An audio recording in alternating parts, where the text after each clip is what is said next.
Hello दोस्तों, नमस्ते। मैं शीला शर्मा आज एक चुटकुला नाच गीत आप लोगों को सुनाऊंगी। दोस्तों, आप लोग उसे फुल आवाज़ करके दोस्तों सुनना। आप सबको अच्छा लगे तो लाइक शेयर सब्सक्राइब कमेंट ज़रूर करना और ज़्यादा से ज़्यादा लोगों के पास शेयर करके कमेंट के माध्यम से ज़रूर बताना गीत कैसा लगा हमारी आवाज़ में।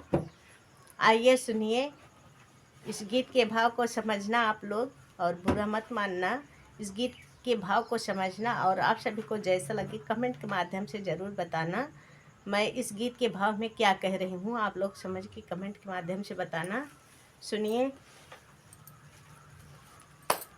ये अंगूर बड़ा खट्टा हाय दैया दैया, अंगूर बड़ा खट्टा हाय दैया दैया, अंगूर बड़ा खट्टा हाय दैया दैया, अंगूर बड़ा खट्टा हाय दैया दैया। तोहरे प्यार में ससुर ससुर जी बाटे, तोहरे प्यार में ससुर ससुर जी बाटे, ससुर जी बाटे ससुर ससुर जी बाटे, तोहरे प्यार में ससुर ससुर जी बाटे।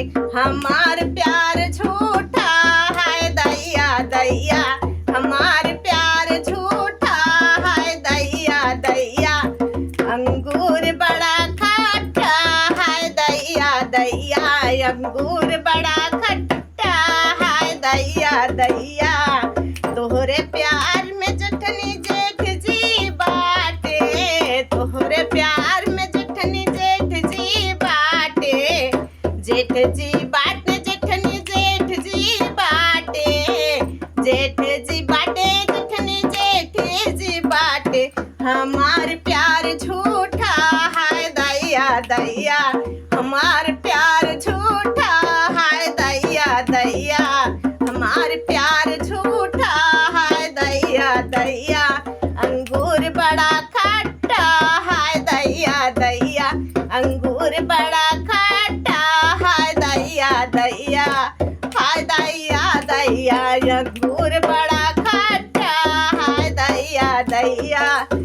तोहरे प्यार में ननदी ननदोई जी बाटे, तोहरे प्यार में ननदी ननदोई जी बाटे, ननदोई जी बाटे, ननदोई जी बाटे, तोहरे प्यार में ननदी ननदोई जी बाटे।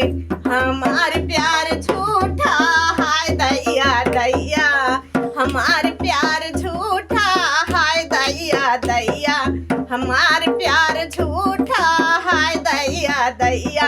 अंगूर बड़ा